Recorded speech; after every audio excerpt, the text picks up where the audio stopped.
കിഴക്കും പടിഞ്ഞാറും ഈ വാക്കുകൾ എങ്ങനെയാണ് ഉണ്ടായത്?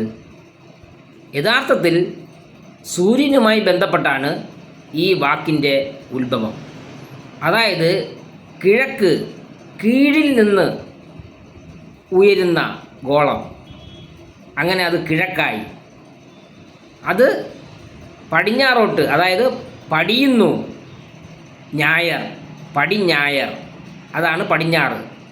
ഈ സൂര്യൻ അണയുന്നത്, പടിയുക എന്ന് പറഞ്ഞാൽ അണയുക, താഴോട്ട് പോവുക എന്നൊക്കെ അർത്ഥമുണ്ട്. അപ്പം സൂര്യനെ അന്നത്തെ പ്രാചീന മനുഷ്യൻ കണ്ടിരുന്നത് ഒരു ഭാഗത്ത് ഉദിക്കുന്നു, ഒരു ഭാഗത്ത് അസ്തമിക്കുന്നു. അപ്പം ഉദിക്കുന്ന ഭാഗം കീഴേ നിന്ന് ഉയർന്നു വരുന്നു, അതാണ് കീഴിൽ നിന്നുള്ള ദിക്ക്.